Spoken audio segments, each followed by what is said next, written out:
Good morning. How are you? Let me just do this.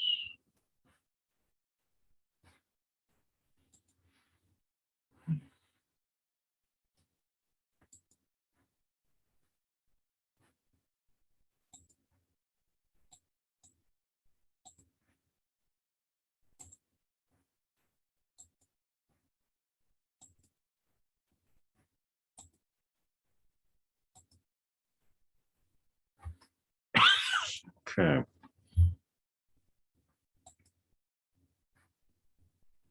Okay, why don't we get going? You guys see the big screen, right, with the words EP conference? Yes. Okay, great. Okay. This is a second grader. It's a history of SDD, double outlet right ventricle, following repair, and has a pacemaker. So my question to you is, what is the mode that the patient's being paced in, and what is the pacemaker type in terms of single chamber, dual chamber, unipolar, bipolar, etc. So I am going to ask,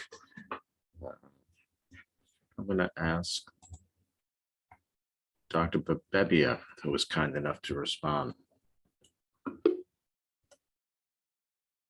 Good morning.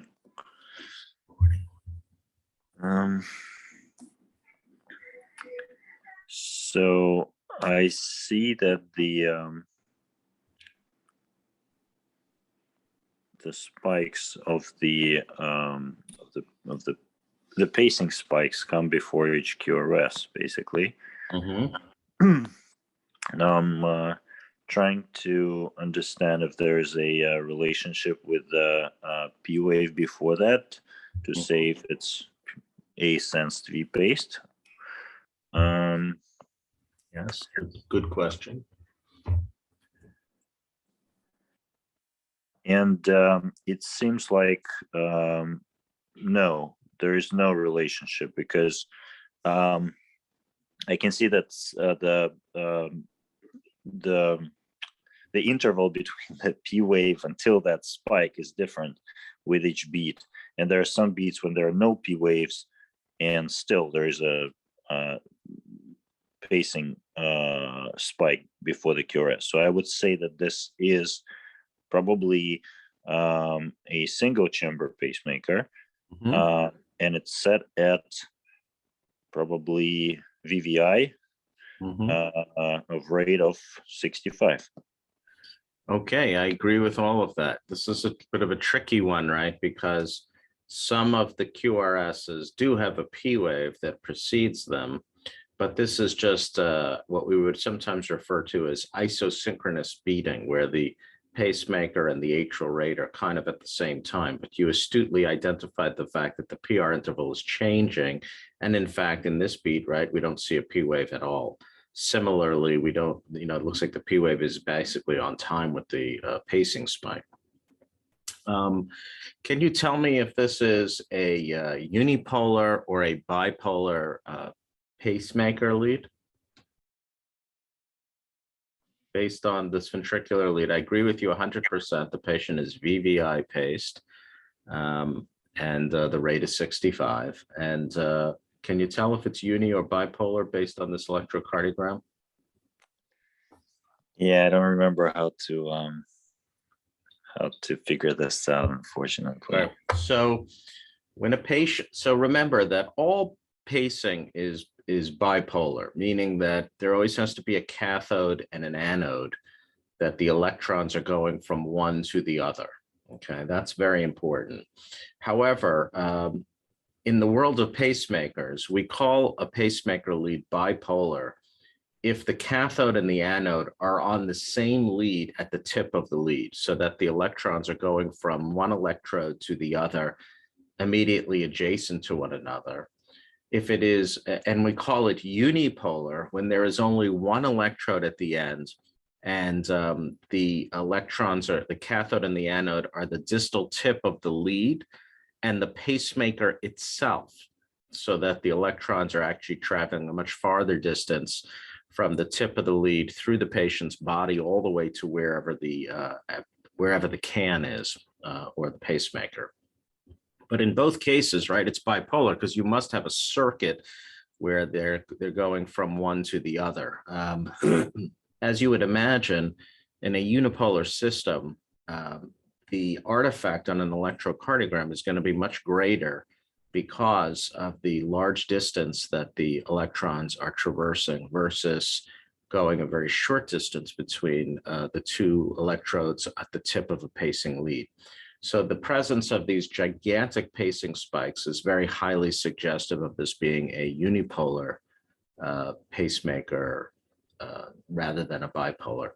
Do you have any thoughts on, this is a second grader, and this is the same system that the patient has had since postoperative heart block was identified in the first year of life.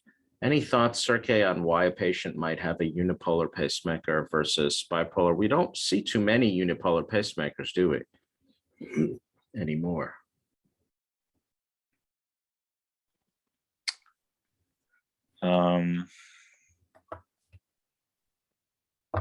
Why did he get a unipolar pacemaker? Well, let's take a step back. What would be the advantage of a unipolar pacemaker versus a bipolar? So one of the advantages is, in general, unipolar pacing is on average associated with lower pacing thresholds. So when you pace in a unipolar modality, the chances of capture are greater. The second reason that unipolar pacing is sometimes used is because when a surgeon, in a baby, like if this patient had this pacemaker placed as a baby, is it more likely to be epicardial or endocardial, do you think? Epicardial. Epicardial. So the standard epicardial leads in 2022, which have been the standard for about 15 to 20 years now, are these Medtronic bipolar steroid-eluting leads that we see in most of our patients. But Medtronic also makes a unipolar version of this with just one pod instead of two. And those are still available. The reason that a surgeon might use that is simply it's less work and you need less real estate to place the lead, because instead of having to sew one lead to the epicardium, you have to sew two leads to the epicardium, which is, in a small baby, you have to find more space. Now, in the vast majority of times, surgeons can find those two spaces, of course, but it certainly was easier to put a unipolar lead. The other reason that one reason that this may have been unipolar was the surgeon may have decided that he or she wanted to just put one pod on the epicardium. The other possibility is that the surgeon put a bipolar lead, but there may have been an insulation break in one of the coil, in one part, or break in one of the pods, resulting in the lead immediately going into unipolar modality. You should know that one of the advantages of a bipolar lead is that the way that pacemakers work is that if they sense an acute and sudden large change in the impedance suggestive of a problem with the lead, the system will go from bipolar to unipolar as an emergency measure in order to enhance the chances for capture. So I don't know in this particular case if this lead was a bipolar lead that broke and is being used in a unipolar modality, or if instead it was always unipolar. It's hard to know. I'd have to check the chart, and I was too lazy to do that. Now, when you're doing this pacemaker, so let's say the patient is coming for surgery to replace the pacemaker. Any special precautions? What happens when you take this pacemaker, right? In order to change a generator, you have to take the pacemaker out of the pocket, detach it from the lead, and put a new pacemaker in. Any concerns when you're using a unipolar pacemaker in terms of doing that?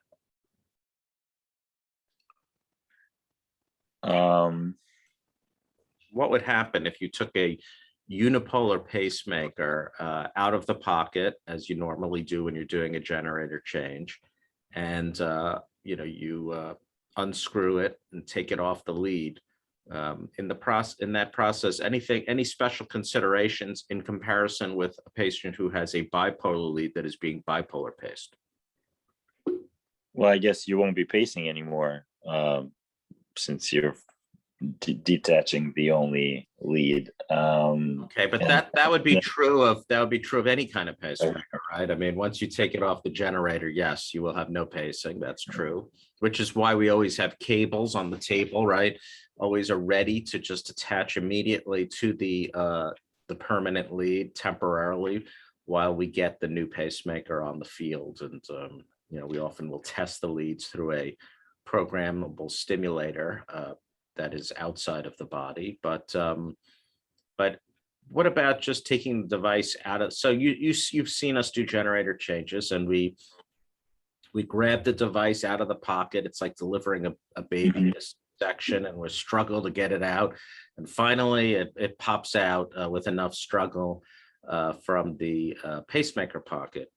What would happen in a bipolar system versus a unipolar system when we do that?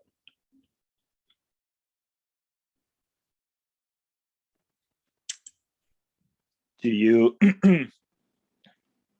I guess you have to in U generator, you have to cover that connector for the second lead. Maybe is this what you're referring to? No, I guess I'm being opaque. I apologize. Remember that if you're unipolar paced, the pacemaker is one of the two poles of the from the cathode to the anode.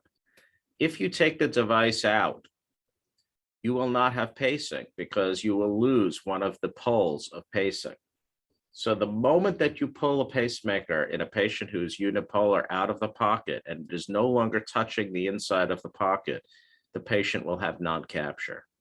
And so one has to be very careful when you're doing a generator change, because if you're not quick in taking it out, you're not ready to take it out and immediately hook the lead to an external temporary pacing wire, you'll be pulseless. You'll have no pacing rate. As opposed to a bipolar system where you can take the device out, still attached to the patient, and you will have 100% capture until you remove the lead from the pacemaker generator.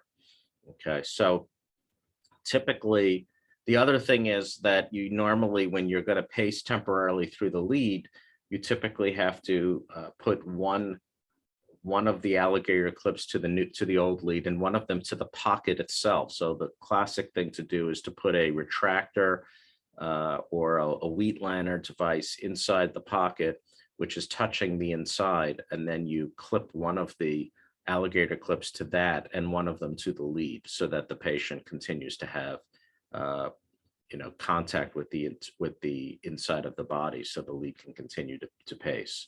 So we always are a little nervous when we take out a unipolar pacemaker and have to be very ready, because you don't want there to be a very long period of asystole, obviously, for obvious reasons. Now, so always when we have a unipolar generator change, we're marginally more nervous than we are with bipolar, because we have to be very, very ready.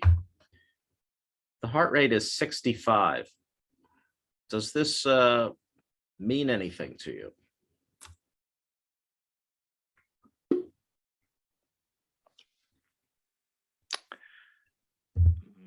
First of all, would we normally leave the heart rate at 65 in a second grader VVI? Right. It looks slow, I think, for the age a little bit. So why did we do that? Or why, I would say, rather than why did we do it, why is it 65?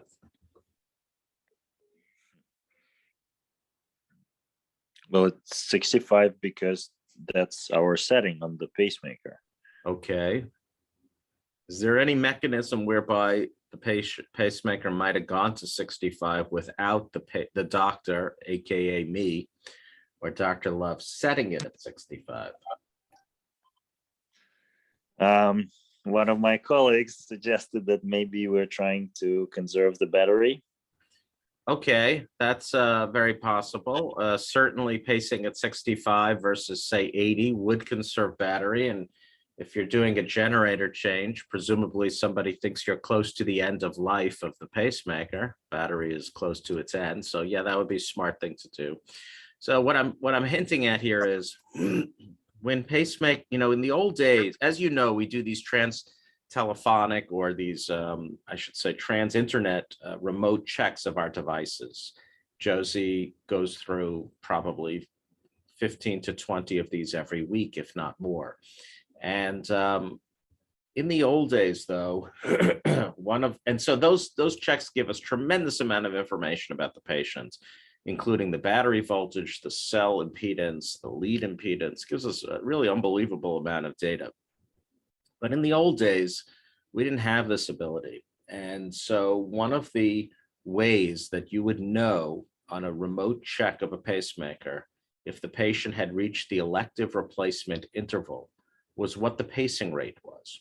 And for a Medtronic device and for many pacemakers, 65 was the ERI or elective replacement interval rate.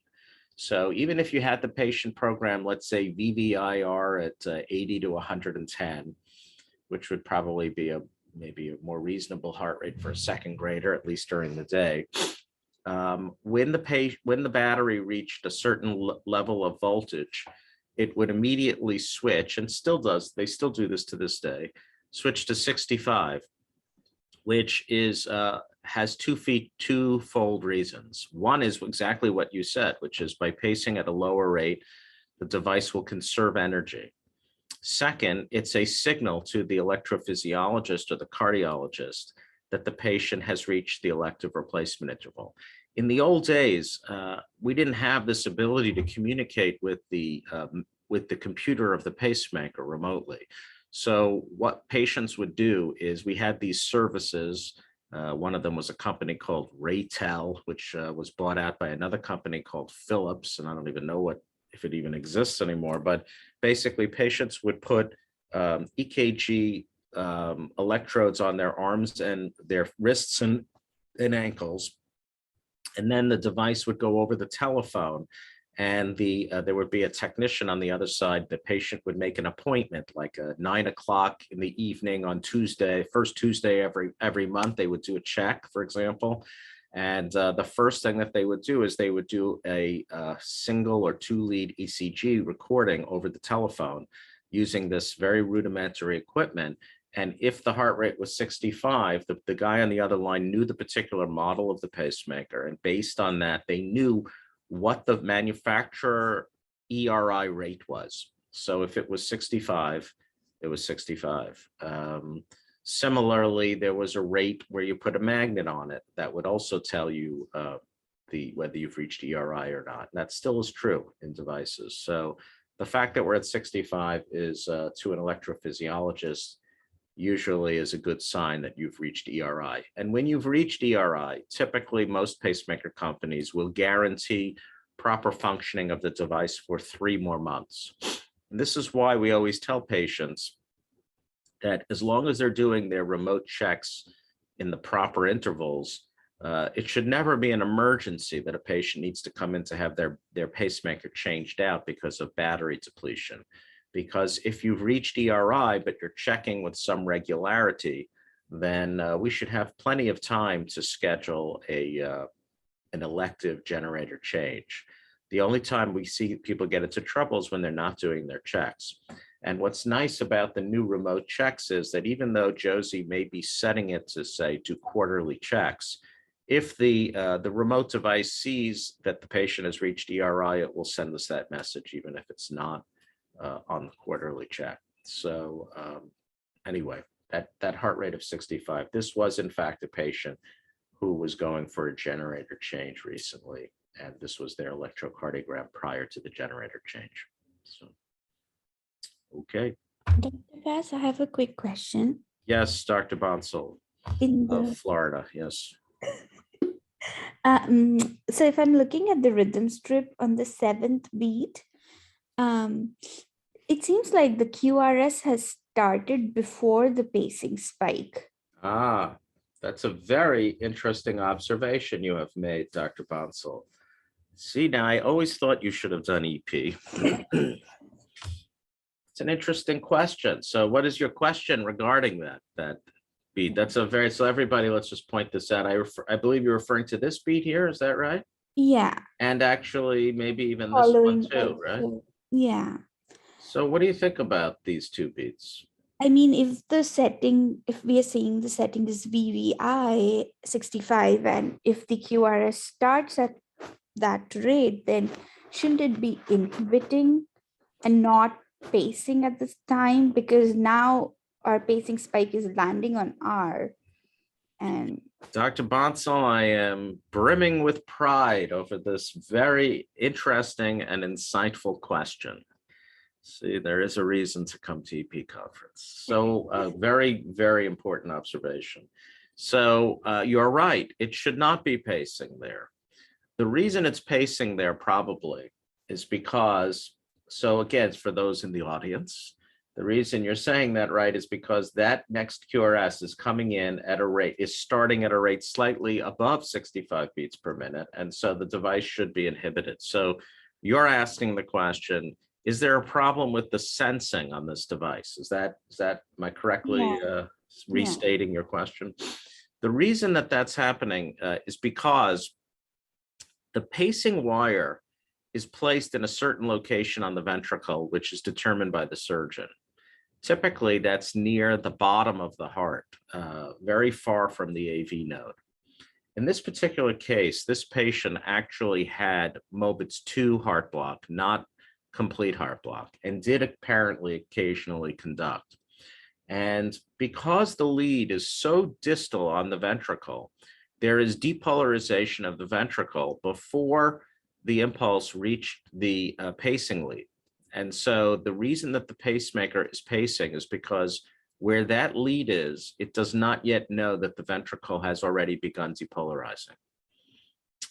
In other words, the AV node and the early portion of the depolarization is occurring so early relative to where that lead is that it won't see the impulse until later. And so thankfully, in this particular case, an example, the pacing is on top of a ventricle that has already depolarized. And so there ought not to be any danger associated with that.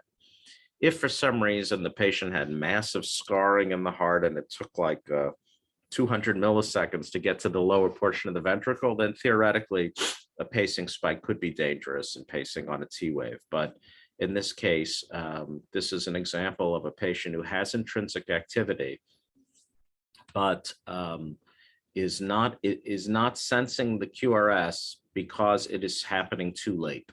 It's reaching, the sensing is not, the impulse has not reached the actual pacing lead. Does that make sense?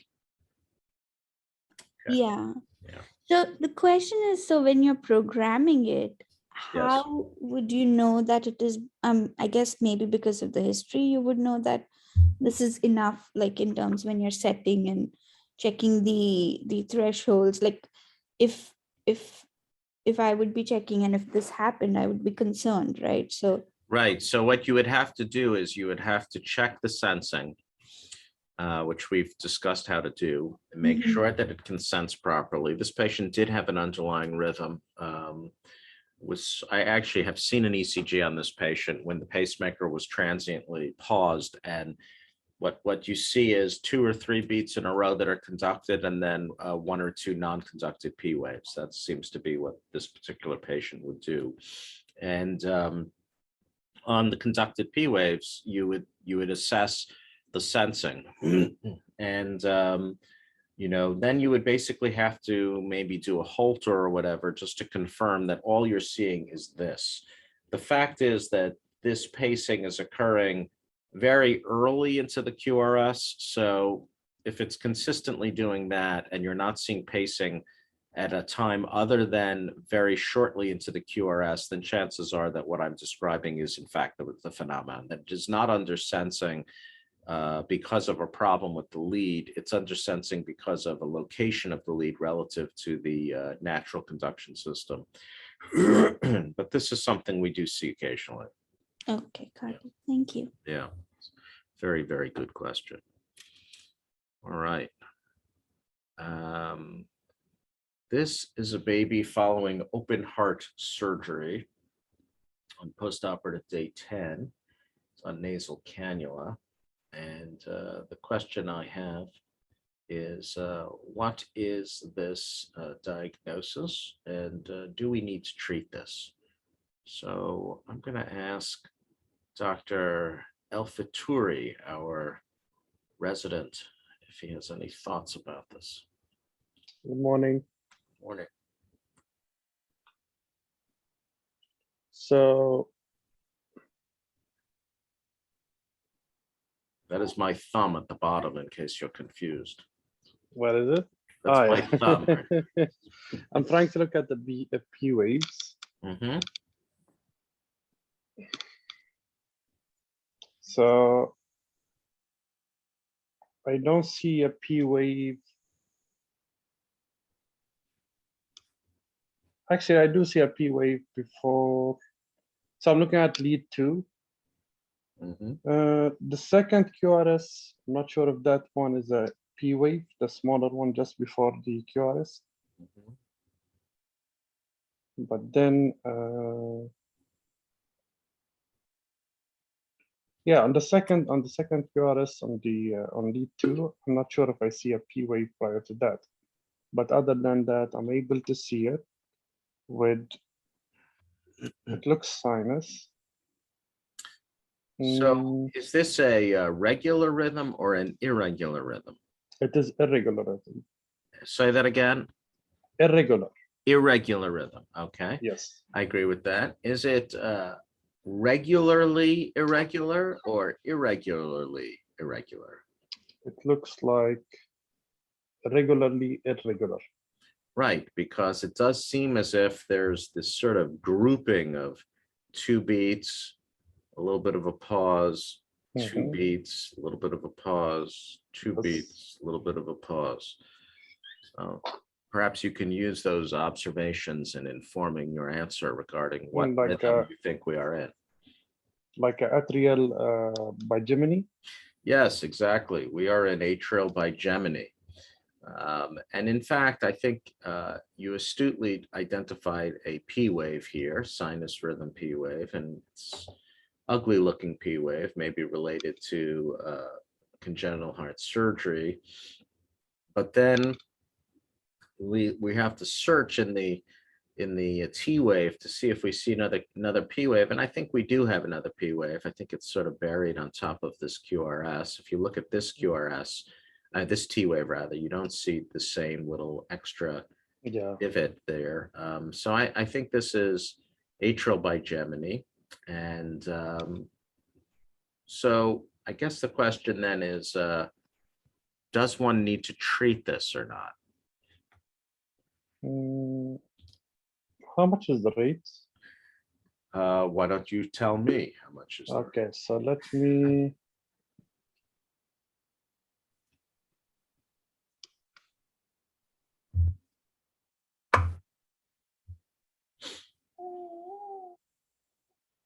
It looks around between 150, I would say.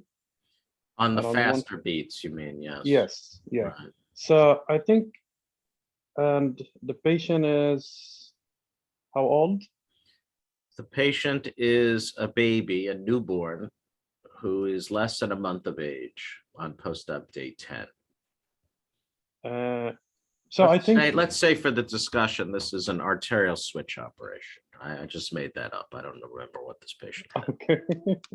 So the thing is that if the patient will be in a high heart rate for a long for a long amount of time, it may affect the cardiac function on the long run. Could, although generally bigeminy would not be expected to do that. But if you were stuck in it, it could possibly. So for now, I would just observe him. Yeah, I mean, you could do, I think a lot of it would depend on the state of the patient. What typically happens is that the ICU doesn't like looking at this. And so, sometimes you'll see this and you'll notice that there's no, maybe on the O2 sat monitor, there's no perfusion on the PACs. And so a lot of it will depend on the patient's clinical status. I'm going to turn now to Dr. Bonsall. Dr. Bonsall, if we were going to treat this, because Dr.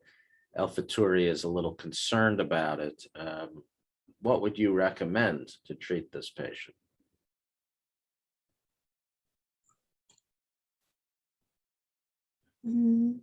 So we could, I mean, one big gun is amiodarone. You could do amiodarone. Okay, yes, amiodarone is almost always the right answer.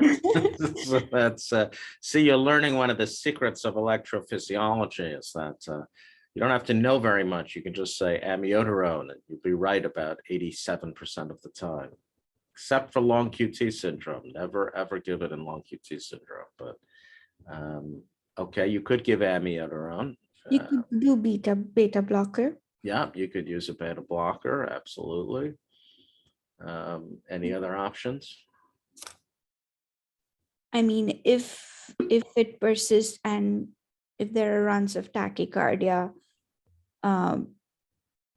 then you could add flecainide. Yes, if you're an aggressive sort, you could use flecainide as well. I mean, the truth is you could use almost any of the antiarrhythmics. You could use digoxin for this. Digoxin would be my next Right. answer. So in the end, this just resolved on its own. So, but interesting case. Thank you. Good job. All right. This is a ventricular stimulation study, and we have 4 ECG leads. We have a high RA channel and an RV channel, and no lines on the paper. This was from an old book when I was an early attending. One of the cardiologists, whose name was Dr. Ehud Krongrad, retired about 2 or 3 years into my time as an attending, and he gave me this old book on electrophysiology that was in his office, and this was one of the tracings in that book. And so the patient has been given double extra stimuli in the ventricle at cycle length 200 and 300, and this is the response. So I'm going to ask Dr. Kang what she thinks about this response and what she would do about it. Let's just, for the sake of discussion, let's say this is a patient with tetralogy of Fallot who had a syncopal episode of unclear etiology. Okay. All right. So it looks like we go into a ventricular tachycardia. Initially, you see the high RA and the RV with some kind of relationship, and then we have our ventricular extrastimulus testing, and then we see that there's definitely much more Vs than there are As. Yes. In terms of characterizing the ventricular tachycardia, I would say that it looks relatively irregular, although the surface tracing, I would have not called it a fib. I think it is VFib, Grace. I mean, when you Right. start seeing it get this disorganized and, you know, there's maybe it starts as a polymorphic VT, but when it starts getting to this type of rate and this sort of irregularity with pauses, we would say it's VT degenerating into VF. So, you know, we always ask the question when we do a VSTEM study, is it a positive VSTEM or not? Is this a positive VSTEM study? I would say yes. Yeah, this is a positive VSTEM study. So as you know, we do typically in a ventricular stimulation study, we do single extra stimuli, then double extra stimuli, and then triple extra stimuli. And we'll typically do it in 2 locations in the ventricle. And then if we have not had a response, we will sometimes then repeat it on isoprel. And one of the difficult aspects of doing ventricular stimulation studies is that sometimes we pace, you know, all human beings, if you try hard enough, we can induce this arrhythmia in anybody. So for example, if I did triple extra stimuli in you at, you know, 200, 200, 200, probably there's a maybe, let's say, a 15% chance you would go into ventricular fibrillation. But that does not mean that you have a positive V-stim study. It just means that we were very aggressive. So, and in fact, when we're doing V-stim studies and we're doing triple extra stimuli because we have not yet induced anything, I always get very nervous when we get very, very early on all the extra stimuli. Like when we're doing 600, 220, 220, 220, I'm always a little nervous because I know that the more premature you get on the extra stimuli, the less specific the test is for as a predictor of life-threatening arrhythmias in the future. And so, but this particular finding of having this type of response to just double extra stimuli, not 3, but just 2 extra ones, an S2 and an S3, would be considered a distinctly abnormal response to ventricular stimulation. Should not really have this response. A healthy, otherwise well person with a healthy heart should not respond to double ventricular extra stimuli with this type of a response. So this would be considered a distinctly abnormal finding, and in a patient with tetralogy, particularly worrisome. So Grace, let's say you do determine this in this tetralogy patient who had an unusual episode of syncope. What would your recommendation be based upon this finding? ICD placement, and if this was for instance, a repaired tetralogy patient that doesn't have a free PR that needs a valve, then that would be something that I would consider getting done soon. I see. So in other words, you're invoking bad hemodynamics from pulmonary regurgitation. Is that what you're suggesting? And I guess even if they were repaired, the repaired tetralogy patients are at risk for ventricular arrhythmias. But right. So you're right to think that maybe bad hemodynamics doesn't help things. Perhaps it can cause heterogeneity in conduction through the ventricle. It's hard to know exactly why. There's usually lots of scars in the ventricle, lots of places where reentry can occur. And there are lots of studies looking at the most common areas. There are, in fact, common areas where reentry can occur. And there have been studies done looking at whether prophylactic cryo applications at the time of pulmonary valve replacement will reduce the chances of having ventricular arrhythmias later. For those of you interested, I'll send you an email later.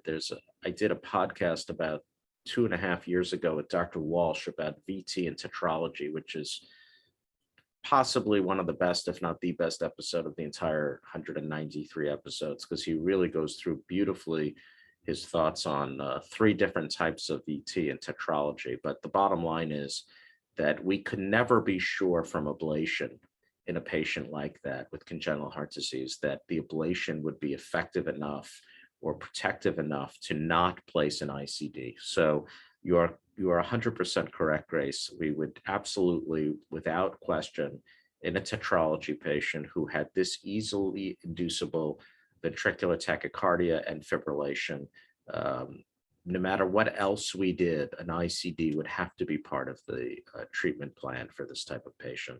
And there have been studies showing that ventricular stimulation, particularly in tetralogy, is somewhat helpful in predicting bad outcomes. So I think with that, we'll stop for today. I hope everybody has a great day, and I will see you at our sign out in just a little while.